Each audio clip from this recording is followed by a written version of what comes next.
Hello everyone, welcome again in this YouTube channel of engineers classes for you. मैं विकास sir. आज आप लोग को जो है वो झारखंड यूनिवर्सिटी ऑफ टेक्नोलॉजी का जो फिफ्थ सेमेस्टर का सिलेबस है, कंप्लीट सिलेबस डिस्कस करेंगे।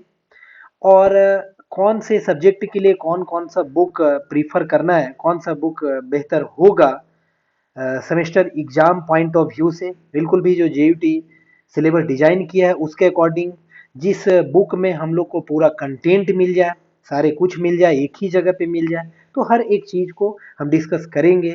और कितना इम्पोर्टेंस है ये सेमेस्टर, बहुत ही प्यार से पढ़ना, बहुत ध्यान देने वाला। इससे पहले जो सेमेस्टर बीत गया, आने कहने का मतलब फोर्थ सेमेस्टर तक तो आप ऑलरेडी कवर अप कर चुके हैं, फोर्थ सेमेस्टर का भी जस्ट एग्जाम हुआ है। तो यानी कि फिफ्थ सेमेस्टर कितना इंपॉर्टेंट है, कितना मन लगाना चाहिए हमको। जो बीत गया वो बीत गया, लेकिन अब यहाँ पे हमको कितना मन लगाने की जरूरत है, हर एक चीज के बारे में जो है बहुत डिटेल से डिस्कस करेंगे। तो आप वीडियो को पूरा देखें और वीडियो पे अब बने रहें। चलिए तो बस स्टार्ट करते हैं स्टूडेंट। सबसे पहले ऊपर में देखिए लिखा हुआ है Jharkhand university of technology JUT, syllabus diploma fifth sem mechanical engineering. देखिए मेरा जो है वो सबसे पहले तो आपको बता दें, आप जितने भी पुराने स्टूडेंट यदि कोई होंगे तो उन लोग को सबको पता होगा ऑनलाइन ऑफलाइन क्लास दोनों चलता है। ऑफलाइन क्लास के लिए आपको रांची आना पड़ेगा, मतलब रांची में चलता है। ऑनलाइन क्लास तो खैर आप कहीं भी हैं, घर बैठे कहीं से भी आप ये कर सकते हैं। उसके लिए आप ऑनलाइन क्लासेस के लिए जो है वो प्ले स्टोर पे एप्लीकेशन अवेलेबल है, इंजीनियर्स क्लासेस फॉर यू नाम से। और यूट्यूब चैनल अभी आप देख ही रहे हैं, इंजीनियर्स क्लासेस फॉर यू पे ये वीडियो को आप देख ही रहे हैं। तो ये मेरा यूट्यूब चैनल है। ये बिल्कुल भी सिर्फ मैकेनिकल इंजीनियरिंग का चैनल है। अभी तक करेंटली जो है वो एप्लीकेशन पे भी सिर्फ मेरा मैकेनिकल इंजीनियरिंग का ही सारे मतलब जो कोर है सेमेस्टर, कोर सेमेस्टर कहने का मतलब थर्ड से लेकर के सिक्स तक, जहाँ से ब्रांच पेपर स्टार्ट होता है तो वो पूरा पढ़ाया जाता है, मतलब थर्ड से लेकर के सिक्स तक। तो आप जरूर एक बार, जो भी नए होंगे, एक बार जरूर आप विजिट करें एप्लीकेशन पे। फिफ्थ सेमेस्टर का भी कोर्स ऑलरेडी अपलोड हो चुका है, तो उसको आप जरूर एक बार देखें। बहुत सारा फ्री वीडियोज, लेक्चर्स और साथ ही साथ मटेरियल जो मेरा हैंड रिटेन है, जो बिल्कुल भी डिजिटली जिस चीज को लिखा गया है ना, कॉपी का लिखा हुआ नहीं है, डिजिटली पूरा लिखा गया है चीजों को। बहुत अच्छे से चीजें विजुअलाइज होगा, आपको बहुत बढ़िया दिखेगा। और कंटेंट बिल्कुल भी आसान भाषा में है। ये जो भी इजी लैंग्वेज होता है उस लैंग्वेज में उसमें कंटेंट पुट डाउन किया गया है। तो आप जरूर आप एक बार विजिट करें एप्लीकेशन और वहां से चीजों को देखें और खुद को अब थोड़ा एनालाइज करें कि आपको कैसा लग रहा है, नहीं लग रहा है। चलिए अब स्टार्ट करते हैं सिलेबस। तो खैर, सिलेबस स्टार्ट करने से पहले एक बहुत इंपॉर्टेंट बात आपको बता देना चाहते हैं। उम्मीद है कि आप सभी स्टूडेंट ये बात जानते होंगे, लेकिन फिर भी हम बताना बहुत इंपॉर्टेंट समझते हैं। जो जेयूटी का डिजाइन किया हुआ है, जो भी पूरा डिजाइन है, जो भी डिग्री देने का जो प्रोसीजर है, जो डिजाइन है उसका, जेयूटी का, झारखंड यूनिवर्सिटी ऑफ टेक्नोलॉजी का, उसमें मेंशन है कि जो भी डिग्री आपको मिलेगा ना, उसमें फिफ्थ और सिक्स का ही एवरेज रहेगा। मतलब फिफ्थ सेमेस्टर में सपोज कीजिए कि आप 70% लाए और सिक्स में भी 70% लाए, तो यानी कि आपका जो एवरेज बनेगा 70 प्लस 70 डिवाइडेड बाई 2, 70 है ना। एवरेज तो 70% आपका डिग्री में शो करेगा। कहने का मेरा मतलब है कि फर्स्ट से फोर्थ सेमेस्टर तक 80% लाए, 90% लाए, 95 लाए, 65 लाए, 40 लाए, 45 लाए, 50 लाए, क्या लाए कोई मतलब नहीं रखेगा। बस फोर तक का सारा जो सब्जेक्ट है, यदि कुछ बैक वगैरह लगा होगा तो वो सब पूरा क्लियर होना चाहिए डिग्री मिलने से पहले। इतना ही होना चाहिए, एक शॉर्ट में हम आपको बता दिए। यानी कि मेनली 5 और 6 का एवरेज जो है वो आपको डिग्री में शो करेगा। तो अब मेरा बताए बिना ही आप समझ गए होंगे सभी स्टूडेंट जो मेरे वीडियो के यहाँ तक देख रहे हैं कि 5 और 6 दो जो जो ये दो सेमेस्टर है वो कितना ज्यादा इंपॉर्टेंट है, कितना ज्यादा इंपॉर्टेंट है, ये आप समझ गए होंगे। ऐसे तो इंपॉर्टेंट सारा सेमेस्टर है, क्योंकि आप जो शुरू से जो स्टूडेंट मन लगा करके पढ़ते आए हैं उनको इधर आने वाला सेमेस्टर में जरूर है कि कुछ आसान होगा, मतलब आसान लगेगा पढ़ने में, क्योंकि हर एक चीज को पढ़ने में आप ध्यान देते रहे प्रीवियस सेमेस्टर में। तो आपको लिखने का तरीका, इंग्लिश में कैसे लैंग्वेज फॉर्म करते हैं, हर एक चीज आपको मालूम हो गया, कुछ नए नहीं। आप उम्मीद करते हैं सभी स्टूडेंट अच्छे से यहाँ तक पढ़ चुके हैं। यानी 4 तक आप अच्छे से सभी स्टूडेंट पढ़े हैं, जो भी अपने लेवल में पढ़े सब बहुत अच्छे से ही पढ़े हैं। मेरा ये भरोसा है सभी पे ये हम एक उम्मीद लगाते हैं। खैर, बाकी नहीं भी पढ़े होंगे तब भी 5 और 6 में स्टूडेंट प्लीज प्लीज प्लीज आप मन लगा करके पढ़िए, क्योंकि भीड़ ना दिन प्रतिदिन बढ़ता जा रहा है।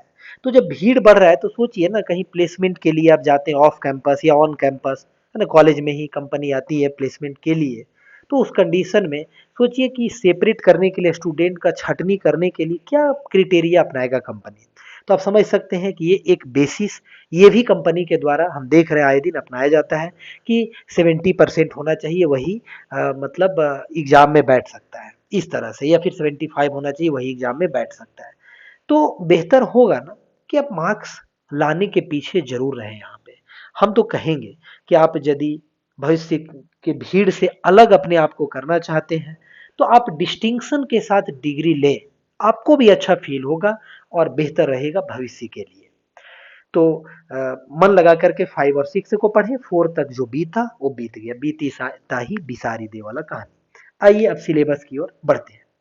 तो देखिए हर एक सेमेस्टर में जैसा कि आप देख पा रहे हैं 5 सब्जेक्ट होता है, इस सेमेस्टर में भी टोटल 5 थियोरेटिकल सब्जेक्ट है। टोटल 5 थियोरेटिकल सब्जेक्ट है।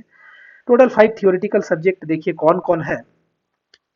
तो आपका one of the very very important subject यदि कहें तो ये इस सेमेस्टर का है, ये आपका एक पावर इंजीनियरिंग, और बहुत ही ब्यूटीफुल है, बहुत ही मजा आने वाला सब्जेक्ट है। बहुत मजा आएगा ये सब्जेक्ट में आपको, क्योंकि ये पावर इंजीनियरिंग में क्या पढ़ना नहीं वो तो चलिए अब सिलेबस के टाइम। तो पावर इंजीनियरिंग, इधर आप ये सब बातें जानते हैं कि ये कितने का 80 मार्क्स का आपका एग्जाम होगा सेंटर पे, और 20 मार्क्स इंटरनल असेसमेंट होता है। ये सब बातें प्रीवियस सेमेस्टर में देख चुके हैं, बताने की जरूरत नहीं है। अब नेक्स्ट जो सब्जेक्ट है वो है एडवांस्ड मैन्युफैक्चरिंग, और जो थर्ड सब्जेक्ट है वो है मेट्रोलॉजी एंड क्वालिटी कंट्रोल। जैसे कि आप थर्ड सेमेस्टर में पढ़े हैं इंजीनियरिंग मटेरियल, है ना, और 4 में पढ़े मैन्युफैक्चरिंग टेक्नोलॉजी, लेकिन यहाँ पे एडवांस्ड मैन्युफैक्चरिंग टेक्नोलॉजी है। तो क्या पढ़ना है नहीं है पढ़ना है, या फिर प्रीवियस सेमेस्टर से क्या ये रिलेटेड होगा या नहीं होगा, आगे सेमेस्टर के सिलेबस के टाइम में जब डिटेल में डिस्कस करेंगे तो बताएंगे। मेट्रोलॉजी एंड क्वालिटी कंट्रोल है। और एक आपका 4th नंबर पेपर जो है वो आपका इलेक्ट्रॉनिक्स इंजीनियरिंग है। मतलब ये 4 पेपर का बात करें तो सभी कॉलेज में सेम है, सेम फॉर ऑल कॉलेज। आप इसको नोट करिए, same for all college,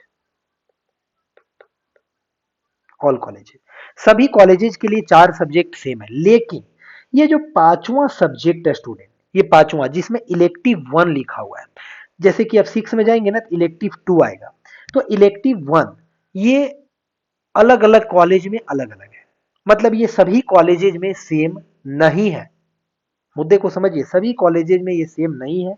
elective ये 4 पेपर सभी कॉलेजेज में सेम है, यानी power engineering, advanced manufacturing, metrology, quality control, electronics सभी को पढ़ना है।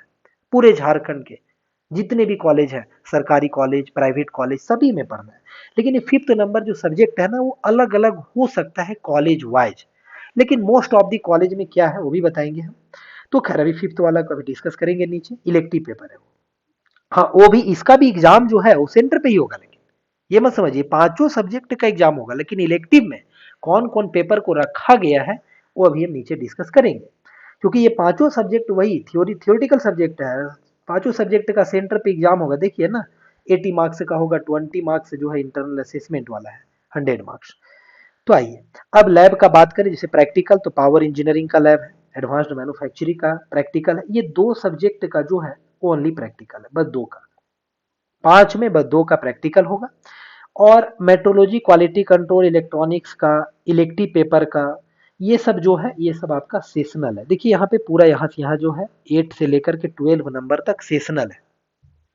तो सेशनल में चीजें आप समझते हैं, प्रीवियस में भी आप सेशनल किए हुए हैं, तो सभी लोग महारथी हासिल किए हुए हैं, लिखने वाला काम इसमें करना होता है ना, तो सब तो आपका हो जाएगा। अब एक यहाँ पे इंपॉर्टेंट चीज एक और आता है और वो है इन प्लांट ट्रेनिंग। देखिए ये बड़ा कंफ्यूजन क्रिएट करता है, इन प्लांट ट्रेनिंग। तो देखिए इन प्लांट ट्रेनिंग जो है ना ये आपका 50 मार्क्स का सेशनल है। इसमें आप देखें तो 50 मार्क्स का है ना। देखिए जैसे कि सेशनल और भी 50-50 मार्क्स का, ये आपका 50 मार्क्स का इन प्लान ट्रेनिंग। तो इन प्लान ट्रेनिंग ये क्या है भाई, तो फिफ्थ सेमेस्टर में हर एक बार डिजाइन किया हुआ सिलेबस में ही कि आप इन प्लान ट्रेनिंग करेंगे। इन प्लान ट्रेनिंग मतलब प्लांट जाकर के ट्रेनिंग करना, यही हुआ, प्लांट जाकर के ट्रेनिंग करना। तो ये जो है ये 28 डेज का ये ट्रेनिंग है, जो कि 4 सेमेस्टर जब इंड होता है और फिफ्थ सेमेस्टर स्टार्ट के बीच में इसको 28 दिन का ड्यूरेशन हर एक कॉलेज को देना है। फिफ्थ सेमेस्टर में जो स्टूडेंट गए हैं उन लोग को ये टाइम देना है कि हाँ भाई ये टाइम में आप जा करके सभी लोग ट्रेनिंग करिए।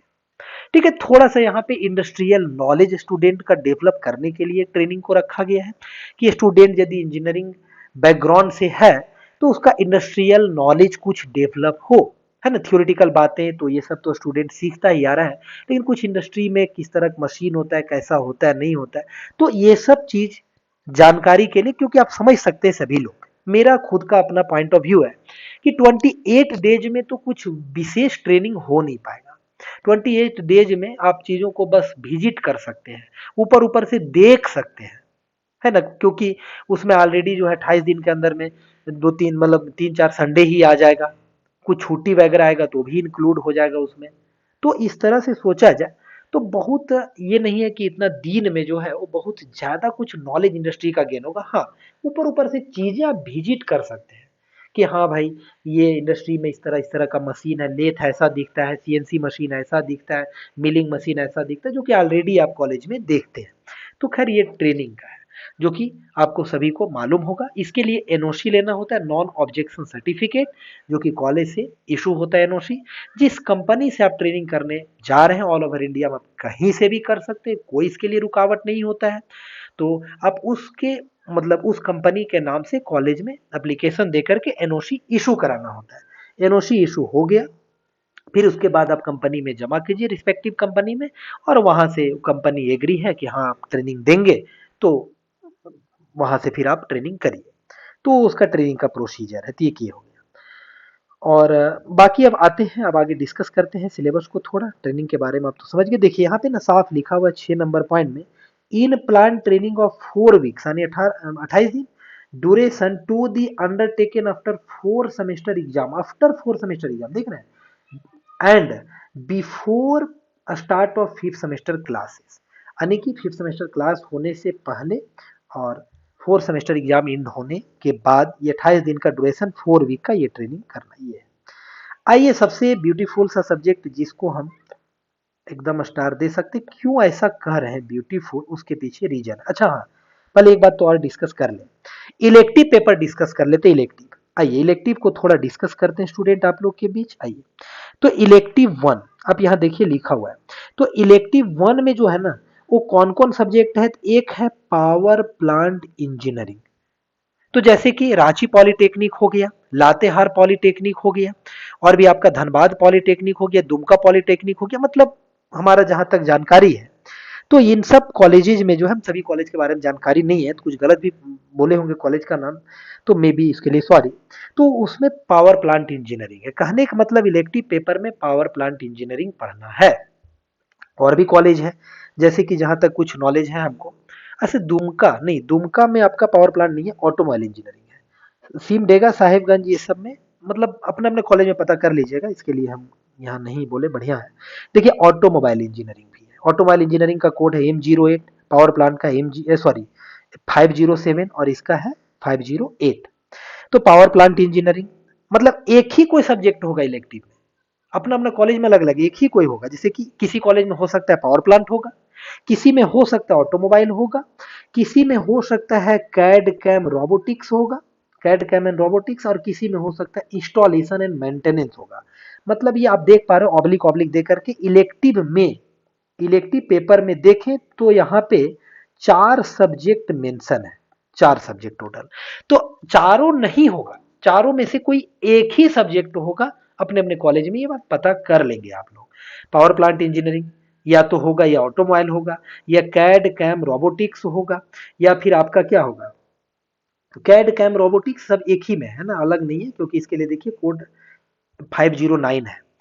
और एक आपका 510 यानी 507, 508, 509, 510, ये 4 सब्जेक्ट अलग अलग कोड के साथ, चारों में कोई एक सब्जेक्ट होगा अलग अलग कॉलेज में। ये इलेक्टिव 1 में, बाकी 5 में 4 सब्जेक्ट तो आपका फिक्स है, चौथा सब्जेक्ट में ये चारों में से कोई एक होगा। उम्मीद है कि आप बात को समझ पा रहे होंगे। फिर भी नहीं समझ में आए तब जरूर कमेंट में कमेंट अपना प्यारा सा करें, हम मदद करेंगे। आइए अब सिलेबस डिस्कस करते हैं। पावर इंजीनियरिंग, जैसा कि आप जानते हैं कि आप डिप्लोमा कर रहे हैं तो किसके लिए एलिजिबल हो रहे हैं। जैसे 6 सेमेस्टर कंप्लीट होकर आपका 18 ईयर्स हो जाएगा आपका एज, तो आप जूनियर इंजीनियर का एग्जाम होता है, जैसे एसएससी जेई हो गया, आरआरबी जेई हो गया, डिफरेंट डिफरेंट एग्जाम होता है जेई लेवल का। तो उसके लिए आप एलिजिबल है सभी स्टूडेंट। तो उसके लिए एलिजिबल है तो लगभग 11-12 पेपर होता है टोटल, जो कि जेई के सिलेबस में होता है मेनली।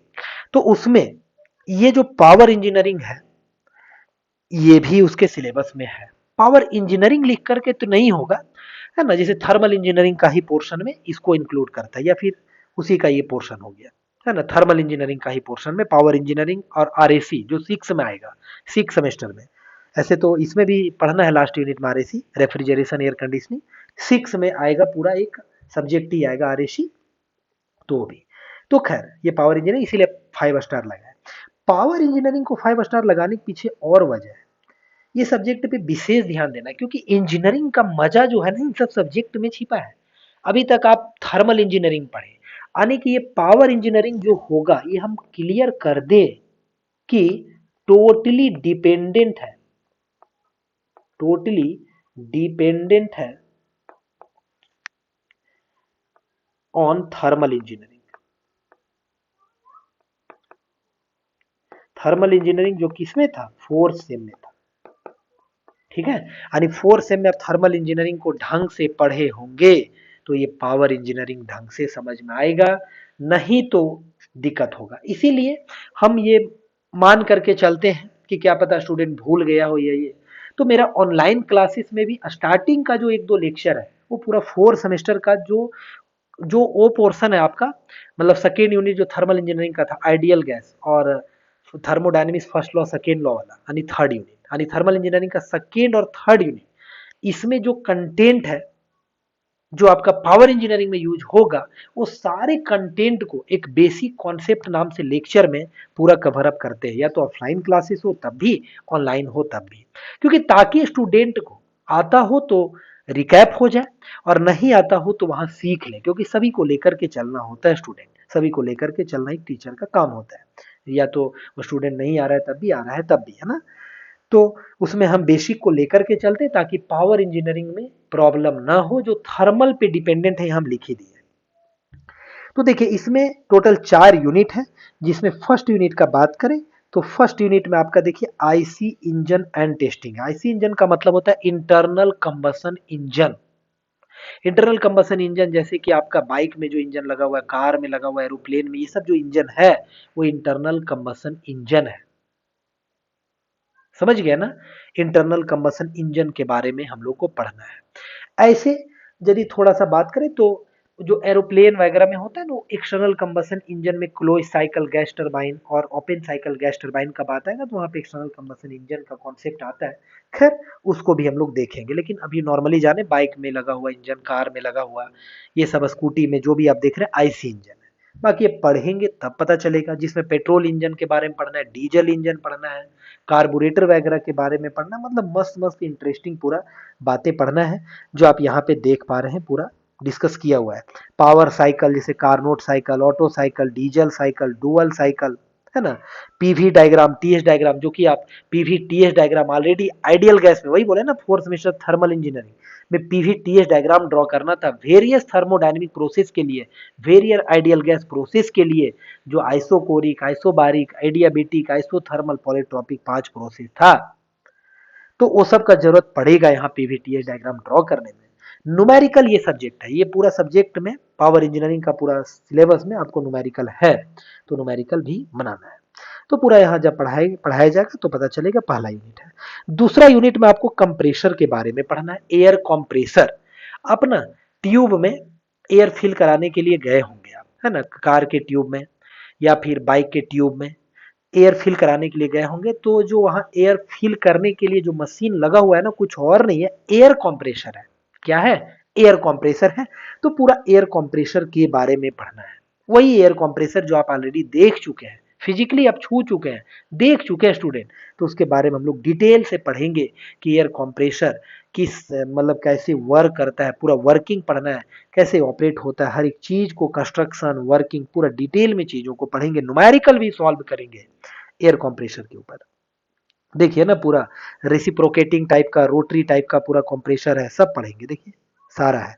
जैसे आप सेंट्रीफ्यूगल पंप वगैरह पढ़े है ना, रेसिप्रोकेटिंग पंप भी पढ़े, तो सेंट्रीफ्यूगल पंप एक रोटरी टाइप का हो गया। और ऐसे ही आपका रेसिप्रोकेटिंग पंप भी पढ़े थे फोर्थ सेमेस्टर में आप फ्लूइड मशीनरी के टाइम में। तो खैर यहाँ पे भी रेसिप्रोकेटिंग कंप्रेसर पढ़ना है, रोटरी कंप्रेसर पढ़ना है, वहां से रिलेटेड होगा लेकिन थोड़ा सा। तो ये सेकेंड यूनिट हो गया। देखिए थर्ड यूनिट है जिसमें gas turbine and jet propulsion. Gas turbine में ही हम लोग open gas turbine, close gas turbine पढ़ेंगे, के बारे में पढ़ेंगे। इसी में आपको पढ़ाया जाएगा जैसे कि जेट प्रोपल्सन के बारे में, रॉकेट इंजन और जेट इंजन, है ना, रॉकेट नाम सुने हैं कि रॉकेट छोड़ा गया, ऐसा ना सुनते हैं। तो रॉकेट इंजन, जेट इंजन के बारे में आप थर्ड यूनिट में पढ़ेंगे, जिसमें ओपन गैस टरबाइन और क्लोज गैस टरबाइन दो आपको पढ़ाएंगे। ब्रेटॉन साइकिल, ब्रेटॉन साइकिल के बारे में, जैसे ऑटो, डीजल, डुअल ये सब पढ़े ना पहला यूनिट में, वैसे थर्ड यूनिट में आपको एक ब्रेटॉन साइकिल बताया जाएगा, थर्मोडायनेमिक साइकिल है। तो पूरा डिटेल में हर एक चीज को पढ़ेंगे। देखिए क्लोज साइकिल, ओपन साइकिल, हर एक चीज है। और एक चीज और भी इंपॉर्टेंट इंफॉर्मेशन आपको दे दें कि फोर्थ सेमेस्टर का एग्जाम ना बहुत लेट से हुआ है। शायद आपको मालूम हो, जो 2023 में जो अभी एग्जाम जस्ट हुआ है ना, जो अभी 13 अक्टूबर को खत्म हुआ, 13 अक्टूबर 2023 को, ये बहुत लेट से एग्जाम हुआ है, बहुत लेट से। रियली में इतना लेट हो गया कि आपका सेशन कहिए तो लेट हो गया है। और 5 सेमेस्टर और 6 लास्ट में आपका 2024 में आप लोग को कंप्लीट भी होना है, जो 21 से 24 सेशन वाले स्टूडेंट हैं। तो 21 से 24 वाले का तो 24 में कंप्लीट होना है, वो अभी 5 सेमेस्टर में, 21 से 24 वाले अभी जस्ट 5 में गए हैं। तो देखिए बात ऐसा है ना, आप लोग के पास टाइम बहुत कम है। तो टाइम कम होने की वजह से हम पूरा एनालिसिस किए, जब एग्जाम नहीं हो रहा था, डिले हो रहा था ना, पूरा एनालिसिस किए, तो हमको पूरा फील हुआ कि बेहतर होगा कि स्टूडेंट को रिकॉर्डेड पूरा लेक्चर्स और हैंड रिटेन नोट्स प्रोवाइड कर दिया जाए। ये ज्यादा इंपॉर्टेंट होगा, बेहतर होगा, जो कि आप रियली में इस बात को लेकर के जरा चिंतित नहीं होंगे। एक लाइव क्लास, एकदम लाइव जैसा ही हर एक चीज है, जरा भी प्रॉब्लम नहीं होगा। काफी आपके सीनियर पढ़े हैं, आप भी प्रीवियस सेमेस्टर में पढ़ ही चुके हैं, तो जरा भी प्रॉब्लम नहीं होगा, हर एक चीज कवर अप किया गया है। इसीलिए आप एप्लीकेशन जो इंजीनियर्स क्लासेस फॉर यू है, प्ले स्टोर पे अवेलेबल, उसको एक बार जरूर डाउनलोड करें। आप पढ़िए ना पढ़िए, एक बार डाउनलोड करें, 5 सेमेस्टर के सेशन में जाए आप, और वहां पे जा करके और एक बार देखिए फ्री वीडियोज और नोट्स को एक बार, और देखिए कि कितना समझ में मेरा बात आप लोग को आ रहा है। उसके बाद ही आप चीजों को सब्सक्रिप्शन लें। तो ये बात ध्यान रखिए, एकदम कंप्लीट कोर्स अपलोड हो चुका है, 3-4 दिन पहले ही कंप्लीट अपलोड हो चुका है। मतलब उसमें थोड़ा भी कुछ नहीं बचा हुआ, पूरा न्यूमेरिकल, पूरा हर एक चीज डिस्कस कर चुके हैं, हर एक चीज को कवर अप कर चुके हैं, हर एक सब्जेक्ट का। तो पूरा अपलोडेड है, तो एक बार जरूर जाए। ये सब एकदम डिटेल में है, मतलब आपको मजा ही आ जाएगा पढ़कर। चलिए, तो ये थर्ड यूनिट हुआ। एक लास्ट यूनिट है, 4 यूनिट, 4 ही यूनिट है। तो आप ये देख करके मत सोचेंगे 4 ही यूनिट है, बहुत बढ़िया, खुश हो जाए, नहीं। इसके अंदर का टॉपिक जो है ना, वो बहुत बड़ा बड़ा है। पहला यूनिट सबसे बड़ा यूनिट है, और लास्ट का यूनिट सबसे बड़ा यूनिट है। तो ये सब टॉपिक जो है ना, बहुत बड़ा बड़ा है। बहुत चीजें जो है ना, डिटेल में पढ़ाना भी होता है, क्योंकि ये एक इंपॉर्टेंट सब्जेक्ट है, आपका भविष्य बनने आएगा ये सब्जेक्ट। तो इसलिए हम थोड़ा ढंग से ही कोशिश करते हैं पढ़ाने का। तो रेफ्रिजरेशन एंड एयर कंडीशनिंग पढ़ना है, जिसको आरएसी, जो कि ये 6 सेमेस्टर में ये एक सब्जेक्ट ही आएगा, RAC, refrigeration and air conditioning. लेकिन उसका एक यहाँ पे यूनिट पढ़ना है पावर इंजीनियरिंग में। तो बेसिक यहाँ से आपको बातें बहुत कुछ समझ में आएगा, सीख लेंगे आप। रेफ्रिजरेशन एंड एयर कंडीशनिंग में 2 बातें पढ़ना है आपको। रेफ्रिजरेशन के बारे में ज्यादा पढ़ना है, एयर कंडीशनिंग कम ही पढ़ना है। एयर कंडीशनिंग देखिए यहाँ से पढ़ना है जहां से साइकोमेट्री लिखा हो, 4.4, यानी 4.1 से 4.3 तक जो है वो रेफ्रिजरेटर के ही बारे में पूरा पढ़ना है। ये पूरा रेफ्रिजरेटर किस साइकिल पे चल रहा है, कैसे ऑपरेट हो रहा है, कंस्ट्रक्शन, वर्किंग, पूरा। और थोड़ा और भी डिटेल में जो टाइप्स वगैरह पढ़ना है, डिटेल कंस्ट्रक्शन पढ़ना है ना, वो 6 सेमेस्टर में पढ़ना है। यहाँ पे डिटेल कंस्ट्रक्शन नहीं पढ़ना है, वर्किंग मेनली पढ़ना है। यहाँ कंस्ट्रक्शन आपको सीख से ही पढ़ना है, यहाँ वर्किंग पढ़ना है कि आखिर आपके घर में जो रेफ्रिजरेटर है, जिसको आप लोग फ्रिज बोलते हैं ना, तो रेफ्रिजरेटर किस साइकिल पे चल रहा है, उसमें कौन कौन मेन कंपोनेंट्स लगे हुए हैं, है ना, कौन कंपोनेंट, कौन सा गैस उसमें डाला हुआ है, या फिर कार का एसी कैसे चल रहा है, घर में आप एसी लगाते हो कैसे चल रहा है। तो ये हर एक चीज के बारे में आप इस यूनिट में पढ़ेंगे, रेफ्रिजरेशन एंड एयर कंडीशनिंग। तो ये तो हो गया पावर इंजीनियरिंग का सिलेबस डिस्कस किए, और एक 4.4 भी है एयर कंडीशनिंग, यानी 4.4 और 4.3, सॉरी 4.4, 4.5 यहाँ लिखना चाहिए था, मिस्टेक है। 4.5 ये जो दो है पॉइंट, ये आपका इसी में होगा, मतलब एयर कंडीशनिंग का होगा ये दो यूनिट, ठीक है। और आपका 4.1 से 4.3 तक आपका रेफ्रिजरेटर के बारे में। चलिए, इसका लैब भी होता है। आगे कुछ बुक्स वगैरह के बारे में यदि बात करें ना, तो देखिए बुक में एक आर के जैन की किताब आप खरीदे होंगे शायद, नहीं सॉरी, आर के राजपूत, आर के राजपूत, आर के राजपूत थर्मल इंजीनियरिंग, मोटी सी किताब है। तो ये बुक जो है ना, ये बुक में 4 सेमेस्टर का भी थर्मल इंजीनियरिंग है पूरा डाला हुआ, और इसी में जो आपका है वो 5th सेमेस्टर का भी है, 6 का भी कंटेंट मिलेगा, मोटी सी किताब है। तो 5th सेमेस्टर का जो पावर इंजीनियरिंग वाला पोर्शन है ना, वो आर के राजपूत टेक्स्ट बुक है, इसे मिल जाएगा। और बाकी आप निराली वाला बुक में तो आपको मालूम ही है कि झारखंड के लिए निराली का बुक आता है, तो उसमें सारा कुछ रहता ही है, सारा दिया हुआ रहता है। बाकी जो मेरे से जुड़ेंगे, हम तो उनसे कहेंगे कि आप ये सब कुछ नहीं खरीदिए, पूरा कंटेंट एडवांस रूप में हर एक चीज को कवर अप करके पूरा नोट्स प्रोवाइड किया गया है हैंड रिटन, तो मत खरीदिए आप, कुछ नहीं। ये सब का पीडीएफ जो है ऑलरेडी मेरा टेलीग्राम पे या फिर एप्लीकेशन पे फ्री मटेरियल वाला सेक्शन में अपलोडेड है, तो वहां से भी आप देख सकते हैं। आइए आगे बढ़ते हैं। Next, advanced manufacturing. तो एडवांस्ड मैन्युफैक्चरिंग जो है, मैन्युफैक्चरिंग टेक्नोलॉजी जो पढ़े, उससे इसका कुछ खास रिश्ता नाता नहीं है बहुत ज्यादा। इसमें एक लगा हुआ एडवांस, तो एडवांस मतलब हो गया मॉडर्न टेक्नोलॉजी, मतलब जो भी आप पढ़ेंगे ये मॉडर्न टेक्नोलॉजी पढ़ेंगे। मॉडर्न टेक्नोलॉजी का मतलब हुआ कि एडवांस करने के लिए प्रोडक्शन को, जो हमारा कॉन्वेंशनल वाला प्रोसेस चल रहा है, कॉन्वेंशनल ट्रेडिशनल, जो आज से 100-200 साल पहले चलता आ रहा है कि हाँ भाई कटिंग करना है तो इससे कटिंग कर रहे हैं जैसे, है ना, तो अब उससे टाइम टेकिंग होता है। जो भी कॉन्वेंशनल और ट्रेडिशनल मेथड्स है ना कोई भी मैन्युफैक्चरिंग का, वो टाइम टेकिंग होता है स्टूडेंट। तो ऐसा किया गया है कि कुछ एडवांसमेंट लाया गया इंडस्ट्री में, टेक्नोलॉजी में एडवांसमेंट लाया गया, मैन्युफैक्चरिंग प्रोसेस ताकि बहुत रैपिडली, बहुत स्पीड में हो, जो काम 3-4 दिन में हो रहा है वो 1-2 घंटे में कंप्लीट हो जाए, तो उसके लिए मैन्युफैक्चरिंग प्रोसेस में एडवांसमेंट लाया गया है। तो वही सब्जेक्ट है एडवांस मैन्युफैक्चरिंग। तो इसीलिए पहला यूनिट में आप देखिए कि नॉन ट्रेडिशनल मशीनिंग प्रोसेस है, क्योंकि इससे पहले जो आप पढ़े ना वो ट्रेडिशनल पढ़े, इससे पहले जो पढ़े वो क्या पढ़े, तो ट्रेडिशनल पढ़े, ट्रेडिशनल, ट्रेडिशनल मशीनिंग प्रोसेस पढ़े, कन्वेंशनल पढ़े, कन्वेंशनल पढ़े, रीति रिवाजी पुराने समय वाला। लेकिन अब पढ़ना है नॉन ट्रेडिशनल, जो पुराना समय में यूज नहीं हो रहा है, लेटेस्ट टेक्नोलॉजी। अब लेटेस्ट मतलब कहेंगे सर अभी अभी क्या, अरे नहीं, ऐसा नहीं, आज ही हुआ है, डेली एडवांसमेंट हो ही रहा है। लेटेस्ट टेक्नोलॉजी के बारे में, जिसमें आपको कटिंग करना हो तो लेजर कटिंग के बारे में, है ना, इस तरीके का बातें इसमें पढ़ेंगे। जैसे कि देखिए मशीनिंग प्रोसेस में आपका एब्रेसिव जेट मशीनिंग, ये सब जेट एब्रेसिव के थ्रू होगा, जो Al2O3 एल्युमिनियम ऑक्साइड या सिलिकॉन कार्बाइड का एब्रेसिव का पाउडर होता है, तो उससे होता है मशीनिंग। वाटर जेट मशीनिंग, आप कहेंगे पानी से भी मशीनिंग होता है क्या, मशीनिंग मतलब मेटल रिमूवल प्रोसेस, है ना, मेटल को जब तक आप रिमूव नहीं करेंगे, फिनिश नहीं कर सकते, तो मशीनिंग क्यों करते हैं, चीजों को फिनिश करने के लिए, फाइनल फाइनल टच देने के लिए हम लोग मशीनिंग करते हैं, फाइनल टच देने के लिए। तो ये जेट के थ्रू, वाटर के थ्रू भी होता है, वाटर जेट मशीनिंग, नोजल वगैरह लगा रहता है, अल्ट्रासोनिक मशीनिंग, तो ये सब पूरा पढ़ना है।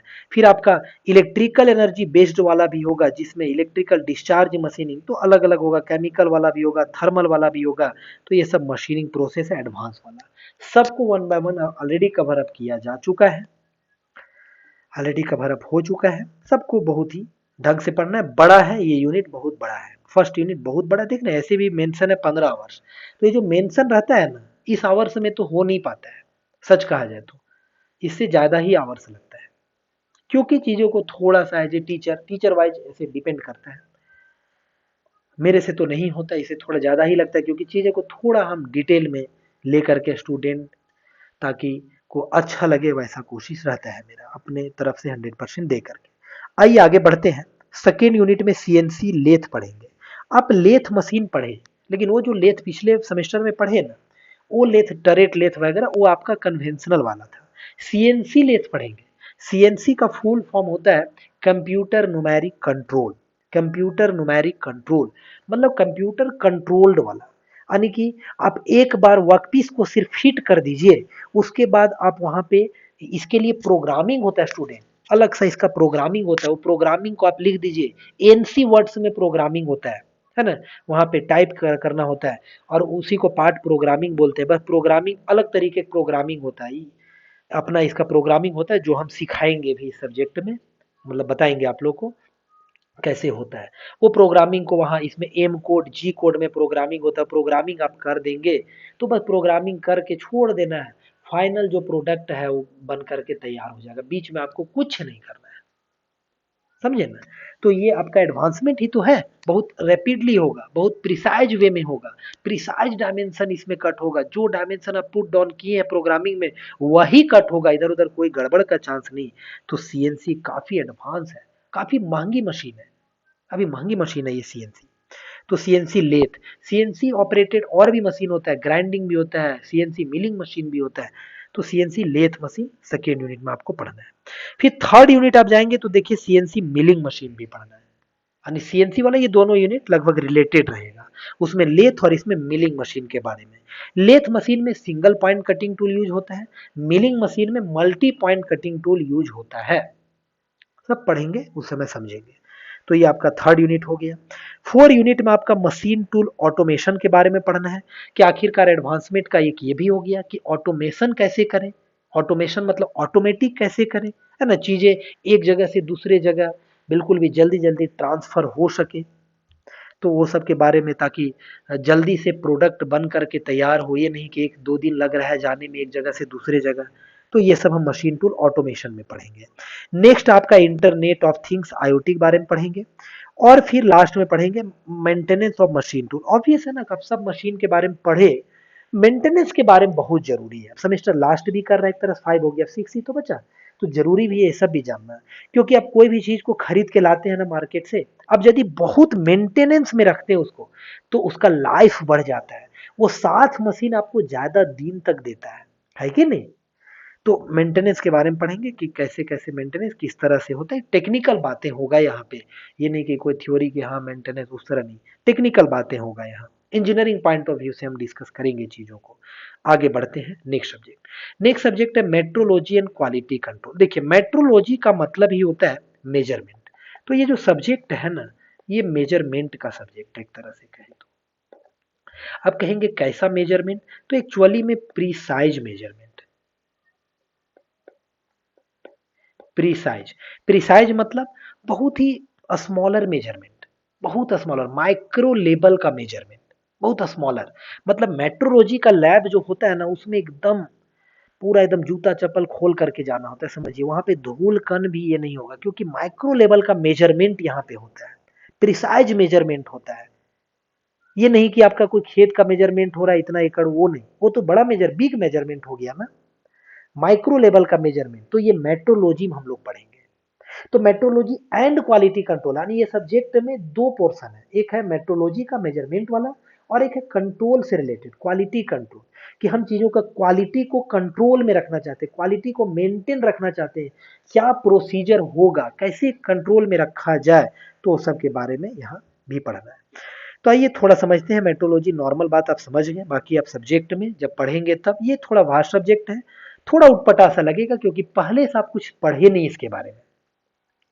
ऐसे तो कोई भी चीज़ पहले से पढ़ा हुआ नहीं रहता, इसे एडवांस्ड मैन्युफैक्चरिंग टेक्नोलॉजी भी एकदम फुली नया चीज़ आप पढ़ेंगे।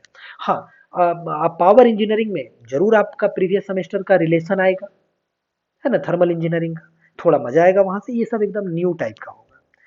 तो इसमें भी आपका देखिए फर्स्ट यूनिट में ही देखिए इतना बड़ा यूनिट है कि उसका हिसाब नहीं है, बहुत बड़ा यूनिट।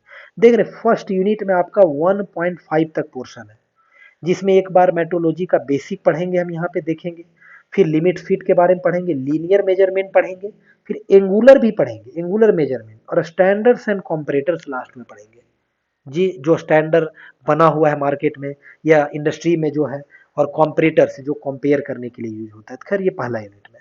सेकेंड यूनिट में देखिए हम threads and gear metrology. Thread, thread आप सुने हैं ना, जैसे कि आपका स्क्रीव में थ्रेड बना हुआ होता है, स्क्रीव जो स्क्रीव होता है, बोल्ट होता है, नट होता है ना, नट में इंटरनल थ्रेड और बोल्ट में एक्सटर्नल थ्रेड होता है। तो उसमें थ्रेड और गियर मेट्रोलॉजी, मान लीजिए थ्रेड का आपको पिच मेजर करना है, थ्रेड का डेप्थ मेजर करना है, ये सब मेजर करने के लिए आपको मेट्रोलॉजी पढ़ना पड़ेगा, थ्रेड एंड गियर मेट्रोलॉजी में आएंगे। फिर आपका थर्ड यूनिट में टेस्टिंग टेक्निक्स है, टेस्टिंग करने का टेक्निक। अब थर्ड ही यूनिट तक आपका मेट्रोलॉजी का पोर्शन होगा। 4 यूनिट से आपका क्वालिटी कंट्रोल वाला चढ़ेगा, जो कि 4, 5 दो यूनिट होगा, ये क्वालिटी कंट्रोल से रिलेटेड। दोनों यूनिट में क्वालिटी कंट्रोल से रिलेटेड बातें डिस्कस हम लोग करेंगे। बेखूबी ये भी 100% कंप्लीट होकर के अपलोड हो चुका है एप्लीकेशन। आइए आगे बढ़ेंगे। अगला है इलेक्ट्रॉनिक्स इंजीनियरिंग, जो 4 नंबर सब्जेक्ट है। इलेक्ट्रॉनिक्स देखिए, मेरा जो एप्लीकेशन है उस पे आपको इलेक्ट्रॉनिक्स इंजीनियरिंग का, इसके लिए सॉरी, हम कोशिश कर रहे हैं भविष्य में कि इसके लिए भी लेक्चर लाएं, लेकिन ये इलेक्ट्रॉनिक्स के टीचर या इलेक्ट्रिकल के टीचर ये पढ़ाते हैं, तो इसका फुल नोट्स जो है हैंड रिटेन, ये आपको प्रोवाइड फ्री ऑफ कॉस्ट कर दिया जाएगा, फुल नोट्स, जो कि ये बेसिक नॉलेज इसमें लेना। जैसे इलेक्ट्रिकल में आप देखिए एग्जाम दे करके 4 सेमेस्टर काफी बेसिक क्वेश्चन पूछता है, बहुत टफ नहीं रहता है। यानी दूसरा सेमेस्टर आप पढ़े तो वहां से थोड़ा बहुत रिलेटेड टर्म वगैरह होता है, थोड़ा रीडिंग कर लेंगे, चीजें हो सकता है आपसे। तो खैर ये इलेक्ट्रॉनिक्स का वहां पे नहीं मिलेगा, बाकी 4 का तो मिलेगा। तो इलेक्ट्रॉनिक्स इंजीनियरिंग है एक, जो कि सभी के लिए है, सारे कॉलेजेज में है इलेक्ट्रॉनिक्स इंजीनियरिंग। इसमें भी आपका टोटल जो है वो 6 यूनिट है, छोटा छोटा यूनिट है 6। अब एक पावर प्लांट इंजीनियरिंग है, जो कि ये इलेक्टिव पेपर है, ये बात को समझिए, जो कि कॉलेज में सभी कॉलेज में नहीं भी है। इलेक्टिव, इलेक्टिव पेपर है स्टूडेंट, तो इलेक्टिव पेपर सभी कॉलेज में नहीं भी है। तो पावर प्लांट इंजीनियरिंग, जिसे रांची कॉलेज में, धनबाद में, सब में पावर प्लांट ही है। तो निरसा ये सब में शायद पावर प्लांट नहीं है, ऑटोमोबाइल होगा। तो पावर प्लांट इंजीनियरिंग जिन कॉलेजेज में है, तो ये सब्जेक्ट भी आपका पढ़ाई होगा, पावर प्लांट इंजीनियरिंग। ऐसे सच कहा जाए ना, मैकेनिकल इंजीनियरिंग स्टूडेंट के लिए हर एक कॉलेज में मेरा मानना है कि पावर प्लांट ही होना चाहिए। ऑटोमोबाइल इंजीनियरिंग के लिए ऑटोमोबाइल ब्रांच ऑलरेडी बना हुआ है, तो उन लोग के लिए वो ठीक है। ऑटोमोबाइल इंजीनियरिंग बहुत बेनिफिशियल नहीं मैकेनिकल इंजीनियरिंग स्टूडेंट को। इसके पीछे वजह क्या है? यदि आप कोई भी जेई का सिलेबस उठा ले, जैसे एसएससी जेई, आरआरबी जेई, ऐसा, तो ऑटोमोबाइल इंजीनियरिंग जो आपको फिफ्थ में पढ़ना है इलेक्टिव पेपर में, जो कोई कोई कॉलेज में है, ज्यादातर में पावर प्लांट है, तो उससे नहीं है, कुछ भी नहीं है। क्योंकि ऑटोमोबाइल में आपको लग रहा होगा कि हम, नहीं, वो थियोरिटिकल टाइप का है बातें, कुछ खास नहीं, चेसिस वगैरह के बारे में उस तरह का बातें हैं, है तो इंटरेस्टिंग। लेकिन पावर प्लांट इंजीनियरिंग हर एक जेई के सिलेबस में, चाहे आरआरबी जेई होगा, एसएससी जेई, तो बेहतर तो ये सब्जेक्ट हुआ ना कि आपका एक फाउंडेशन यहाँ से तैयार हो रहा है सेमेस्टर से, तो ये सब्जेक्ट ही मेरे अकॉर्डिंग होना चाहिए, तो बेहतर है। इसलिए मेजोरिटी ऑफ द कॉलेज में पावर प्लांट इंजीनियरिंग है। तो ये होता है। खैर ये तो स्टूडेंट का चॉइस पे होता है, लेकिन कॉलेज वाला ना फिक्स कर देता है।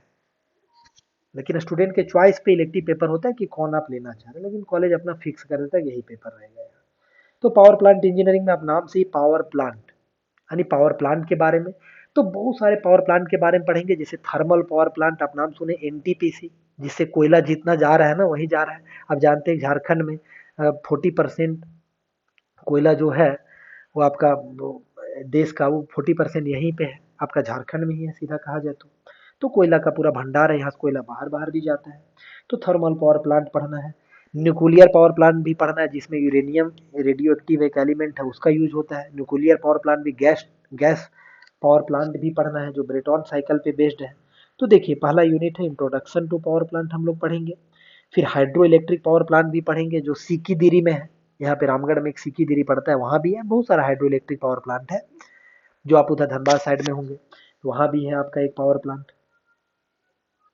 है ना, बॉर्डर में धनबाद आसनसोल का। तो ये हाइड्रो इलेक्ट्रिक पावर प्लांट भी पढ़ेंगे। फिर देखिए स्टीम पावर प्लांट वही थर्मल पावर प्लांट हो गया, गैस टरबाइन पावर प्लांट, मस्त एकदम सब्जेक्ट है ये। फिर देखिए nuclear power plant, nuclear power plant का भी सेटअप कहीं कहीं अभी लगाया जा रहा है। और फिर नॉन कन्वेंशनल पावर प्लांट जिसमें टीडल पावर प्लांट, अभी का जुगाड़ है, कोयला खत्म हो जाएगा तो क्या होगा, है ना, तो वो हो गया नॉन कन्वेंशनल। जैसे देखिए non conventional machining process latest, तो वैसे ही ये भी लेटेस्ट है। जैसे टीडल पावर प्लांट हो गया, विंड, विंड वाला तो खैर पुराना ही है, सोलर पावर प्लांट, ये सब मतलब कहिए तो नेचुरल ये पे डिपेंडेंट है थोड़ा सा, जैसे विंड का स्पीड पे, सोलर पावर प्लांट आपका सन के लाइट पे, तो ये सभी हम लोग पढ़ेंगे 6 यूनिट में।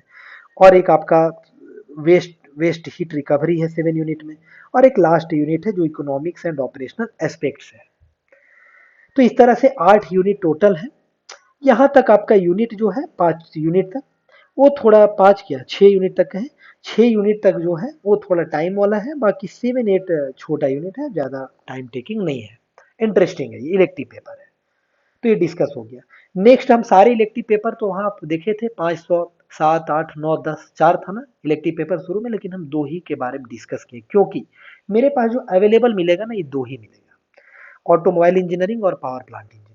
और बाकी आपको कैड कैम वाला और एक मशीन टूल ऑटोमेशन था, ये दोनों नहीं है। तो खैर ये आपका ऑटोमोबाइल इंजीनियरिंग है, ये भी एक क्या है इलेक्टिव पेपर है, ये भी इलेक्टिव पेपर है स्टूडेंट, है ना, इलेक्टिव पेपर है। तो ऑटोमोबाइल इंजीनियरिंग में भी एक दो है ना, देखिए क्या introduction of automobile transmission system के बारे में आपको पढ़ाएंगे, क्लच, गियर बॉक्स, प्रोपेलर साफ, डिफरेंशियल, एक्सल, ये सब के बारे में, कंट्रोल सिस्टम, स्टीयरिंग के बारे में, ब्रेकिंग सिस्टम, है ना। फिर 4 यूनिट में आपका सस्पेंशन सिस्टम पढ़ेंगे आप, व्हील एंड टायर्स के बारे में। फिर 5 यूनिट में इलेक्ट्रिकल सिस्टम, ऑब्वियस है ना, रहता है battery charging system, starting system, lighting system. और एक 6 यूनिट है लास्ट में ऑटोमोबाइल परफॉर्मेंस के बारे में पढ़ेंगे, जो कि MPFI वगैरह, है ना, multi point fuel injection system, आजकल MPFI इंजन आ गया है, A5 इंजन जिसको बोलते हैं। तो ये सब के बारे में हम लोग पढ़ेंगे, AC सिस्टम के बारे में। तो ये आपका जो हो गया 6 यूनिट टोटल इसमें है। तो इस तरह से सारा सब्जेक्ट डिस्कस कर लिए, इलेक्टिव का 2 ही पेपर डिस्कस किए, ये पूरा पेपर है। आपको कैसा लगा मेरा लेक्चर, कैसे लगा, आप जरूर आप कमेंट बॉक्स में अपना प्यारा सा कमेंट जरूर रखें। और एक बार मेरा ये होगा राय कि आप एक बार जरूर एप्लीकेशन को डाउनलोड करें इंजीनियर्स क्लासेस फॉर यू, और जा करके खुद को जज करें कि कैसा है नहीं है। उसके बाद आप सब्सक्रिप्शन ले सकते हैं क्योंकि 5 और 6 काफ़ी इंपॉर्टेंट है। बहुत रीजनेबल चार्ज रखा गया है, मतलब अफोर्डेबल है, बहुत ज़्यादा नहीं है। जैसा कॉस्ट हमारा आता है एप्लीकेशन पे, क्योंकि एप्लीकेशन पे आवर्स के हिसाब पे कॉस्ट लिया जाता है, जैसे आप आवर्स देखते हैं, तो उसके हिसाब से स्टूडेंट फ्रेंडली ही रखा गया है। तो आप वहाँ पे जा करके एक बार कॉस्ट वगैरह हर एक चीज़ को देखें। चलिए मिलते हैं कोई नए लेक्चर में। आप एक काम करेंगे, जरूर आप चैनल पे नए होंगे सब्सक्राइब जरूर करके रखेंगे, क्योंकि ये चैनल जो है वो मैकेनिकल इंजीनियरिंग के लिए है। तो यहाँ पे इन्फॉर्मेशन आपका डलता रहता है, तो आपको मिलेगा इन्फॉर्मेशन। चलिए all the best dear student, thank you everyone, thank you.